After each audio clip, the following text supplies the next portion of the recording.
arrivent en gilet jaune, ils viennent provoquer dans Paris. Oh merde, c'est là que vous habitez.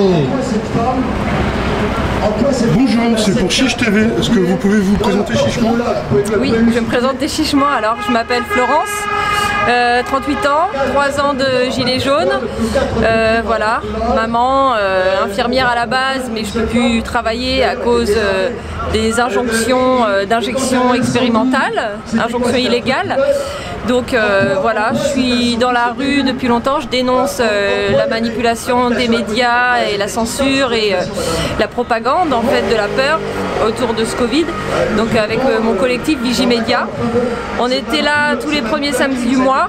Là on modifie un peu, on vient un mercredi parce que le samedi il n'y a pas beaucoup de gens qui travaillent dans les médias. Et donc on est là pour leur rappeler leur code de déontologie qu'ils ne respectent pas. Et tu peux nous le lire, c'est la charte de Munich, c'est ça? Donc voilà, il y a la charte de Munich. On essaye de leur rappeler à chaque fois qu'on vient, devant chaque média. Et là, donc, je vais vous la lire.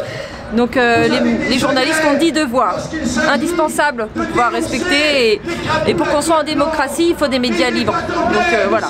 Le premier devoir, c'est respecter la vérité, quelles qu'en puissent être les conséquences pour lui-même.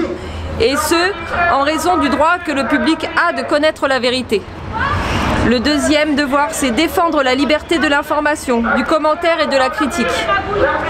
Le troisième devoir, c'est publier seulement les informations dont l'origine est connue, ou les accompagner si nécessaire de réserves qui s'imposent. Ne pas supprimer les informations essentielles et ne pas altérer les textes et les documents. Le quatrième devoir, c'est ne pas user de méthodes déloyales pour obtenir des informations, des photographies et des documents.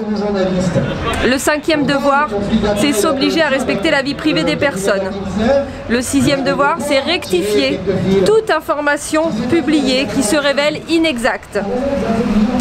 Le septième, c'est garder le secret professionnel et ne pas divulguer la source des informations obtenues confidentiellement.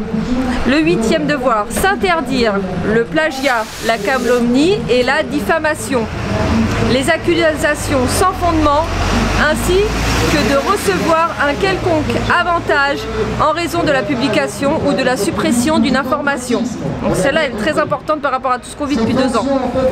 Neuvième, ne jamais confondre le métier de journaliste avec celui de publicitaire ou de propagandiste, ce qui est aussi très important, qui résonne beaucoup dans nos têtes parce que c'est ce qu'on vit. N'accepter aucune consigne directe ou indirecte des annonceurs. Et le dixième devoir, c'est refuser toute pression et n'accepter de directives rédactionnelles que des personnes de la rédaction.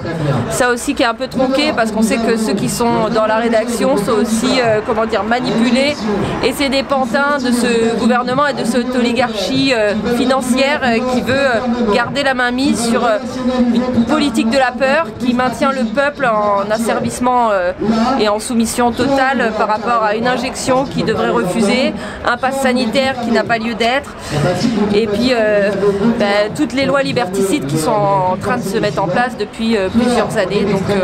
Donc voilà, les médias sont responsables directement de tout ce qui se passe. C'est des complices, et plus que complices quoi. Donc voilà. Merci beaucoup. De rien. Bonne manif. Merci beaucoup à toi d'être venu.